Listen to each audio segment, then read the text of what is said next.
The place where men can be most helpful is first within ourselves and then amongst other men. We should be proactive in doing the work ourselves by committing to continuous lifelong learning. So messing up is inevitable. I've certainly made my fair share of mistakes. The key is what you do next. We always have a choice in how we respond to our mistakes.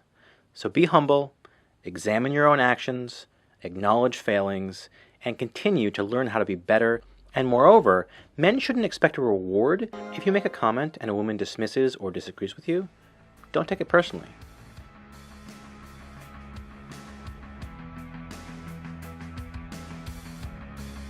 Jonathan McIntosh has just bestowed on us a short introduction to Stoicism for the modern man. To be successful as a Stoic, we must commit to lifelong learning, examining our emotions, reacting with fairness, evenness, and kindness, and understand that offense is not being given, and to not expect reward from others for our own actions. The reward for our actions should be found within ourselves. The act may be trying, challenging, exhausting, tedious, or even boring, but in of itself it can be rewarding. We can reflect upon how we react to events with emphasis on being fair and responding with unwavering courtesy. Marcus Aurelius wrote the treatise on Stoicism in his book Meditations, where he shares with us his great insight.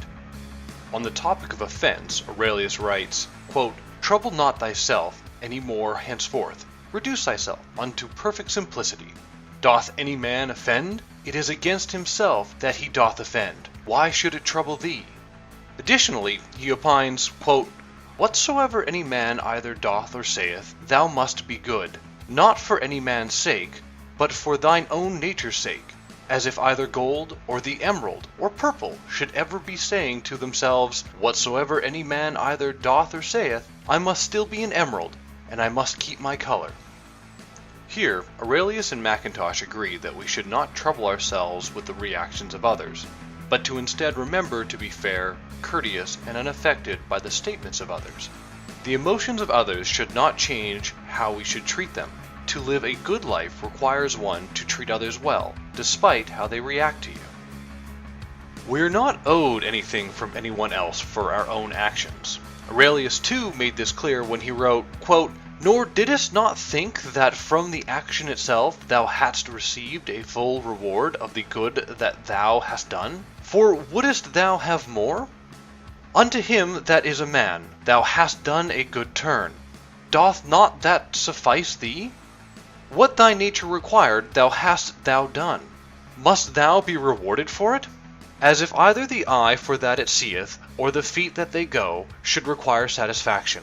For as these being by nature appointed for such a use, can challenge no more, than that they work according to their natural constitution. So man, being born to do good unto others whensoever he doth a real good unto any, by helping them out of error, or though but in middle things, as in matter of wealth, life, preferment, and the like, doth help to further the desires, he doth that for which he was made, and therefore can require no more. Using the Stoic method to engage with others and ideas reaps great benefits. McIntosh wishes us to apply Stoicism as the method which to engage feminism.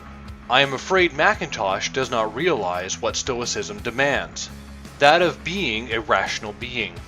When using a Stoic approach, one is not affected by passion or rage. One cannot be swayed by an emotional plea. In contention with feminism, the Stoic uses his reason and even affect to make conclusions on the claims of feminism.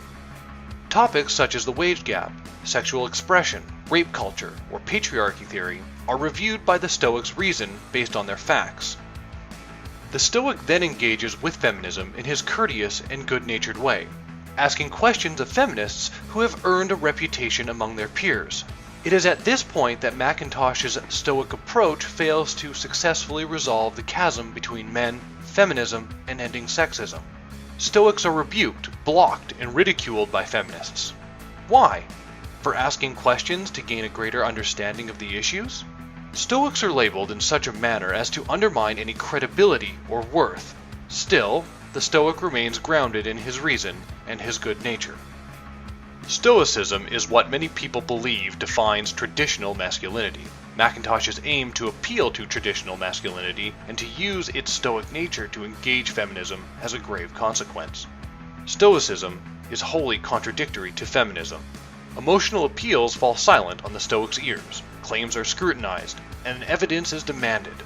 To solve a problem, a Stoic first gathers information, verifies the extent of the problem, and then acts with purpose, courtesy, and good nature. When Stoics assess the problems outlined by feminists, their reason tells them that any problem which exists can most readily be solved by adhering to Stoic principles.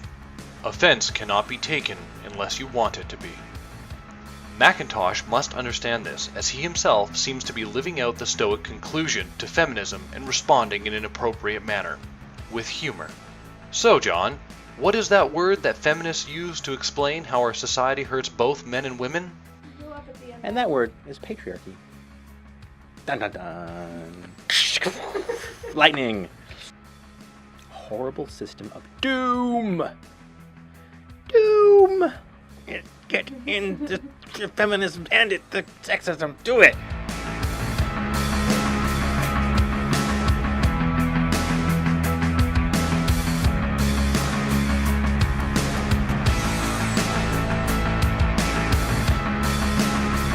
Now start the video over again and watch it on a loop until you get it.